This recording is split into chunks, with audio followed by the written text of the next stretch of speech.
right, welcome to part 3 of our little mini-series, End of the World as We Know It. You know, that's almost become cliche, hasn't it? Some of you who got my emails this week, we kind of made fun of that a little bit. We said that, you know, for some of you, you can go back 30 or so years and you remember Mad Max and Mel Gibson, you know, and that apocalyptic fervor. For me, it was growing up with the Terminator series and watching Arnold as a robot go from bad guy to good guy, and then he was gone, and then they had a sequel and a prequel, and then a series of the Terminator.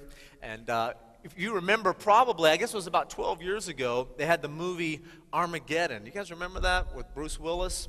And Armageddon, and this is how you know when end of the world themes have become cliche. You could go to McDonald's and buy a cup and a large fry with the words Armageddon on it, okay?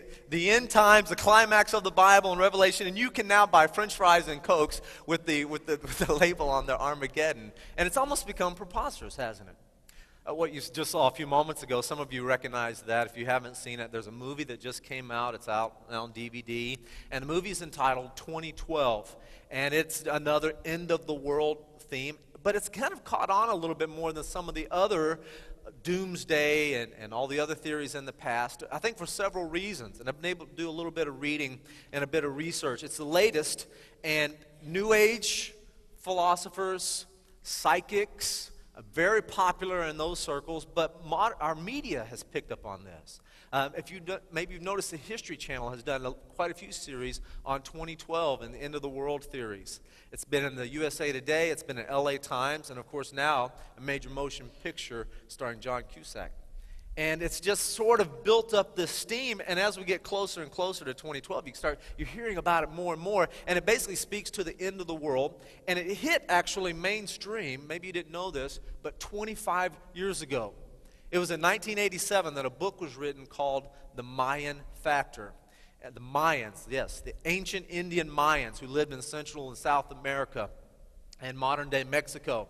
And the Mayans were the source behind this 2012 theories and the doomsday theories and all the ideas that the end of the world is going to come on December 21st, 2012.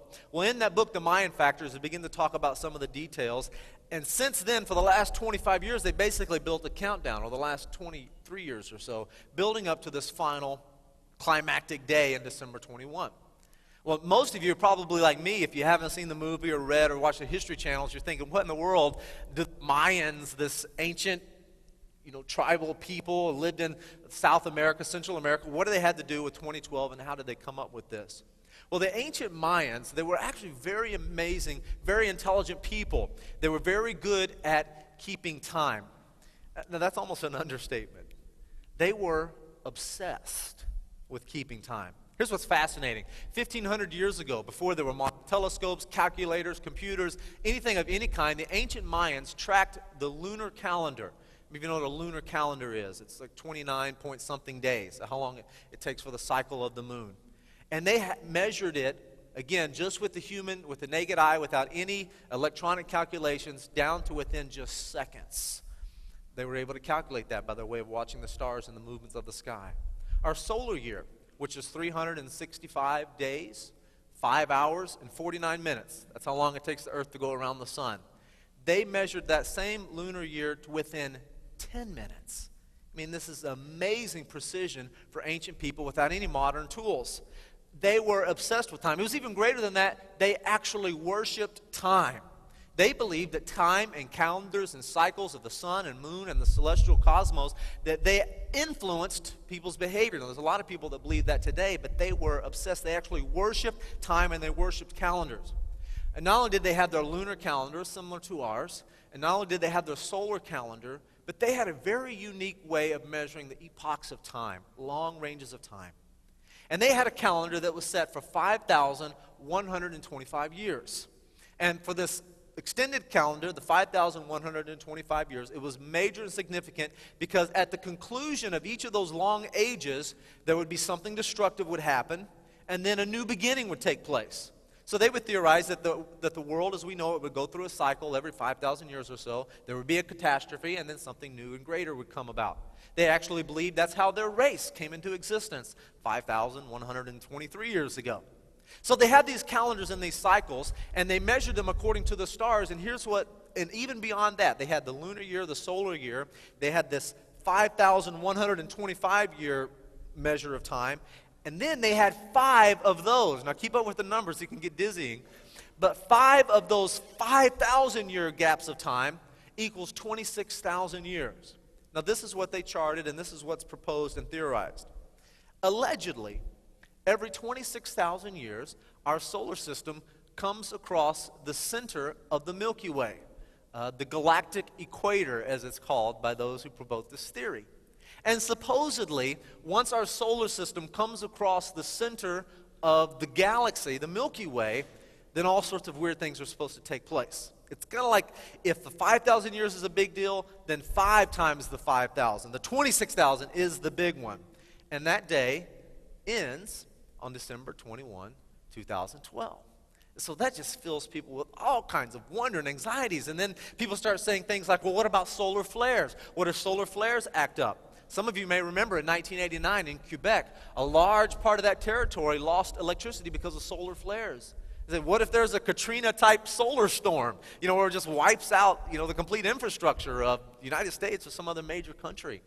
Or what about earthquakes and supervolcanoes, which was the premise of the 2012 movie, that the plates would begin to shift because of the influence of the sun and the volcanoes would explode. And so it sort of just built steam, and people began to get more and more fanatical about it and more pessimistic and begin to describe what these theories and what they would come to. Now, whether or not you've ever heard of this particular theory, which we'll sort of debunk in a moment, or you maybe have heard or been influenced or apprehensive because of other like-minded doomsday predictions, that what it does, and the reason why I think that becomes so popular and is grasped so readily, is because there's something intuitive in us that says something has to give. Something has to give. I mean, just look around. We look at the way we're using natural resources. That concerns a lot of people. It was just 25 years ago that being a tree hugger or an environmentalist was very derogatory. You remember that? Remember Rush Limbaugh making all that? It's actually become very mainstream to become environmentally conscious because we recognize we're using up these resources at a rapid pace. Nuclear threats. Right now, have you ever heard of the doomsday clock? Have you heard of the doomsday clock that kind of progresses our eventual nuclear annihilation, and every time something dramatic happens in the nuclear arena, the doomsday clock ticks closer to midnight? And even right now, the current administration is working feverishly hard on trying to somehow make policy and to get countries to cooperate together to stop the nuclear buildup. What about the weather and the cycles of nature? I mean, do you realize that it's almost every week that we're hearing another report of earthquakes? Geologists tracked that from 2000 to 2008, earthquakes around the world increased 43%. Most of the major catastrophes on this planet have happened in the last 100 years. We think of things like Katrina, the storms, and the earthquakes in Chile, and the earthquakes in Haiti, and the tsunamis, and all of these that are very recent events. Erratic weather has become so popular that now Weather Channel has their own series of storm shows talking about all the erratic seasons and the tornadoes and all the worldwide events. Did you know that since World War II, there have been over 100 declared wars? There have been 114 major wars, that is with significant casualties, over 114 major wars in the last century. That's a lot of fighting going on. We can't even get along. We can't stop fighting. And the moral landslide. I mean, if all of us, especially those who have a deeper moral conscience, I mean, you look around and beyond just the financial, all that corruption with the Ponzi schemes and the Enron scandal and all of those things, you dig a little bit deeper and there's child abuse and child molestation seems to be rampant. And then we read and we begin to see a bit more of moral decline, and there's a real laxical attitude towards marriage and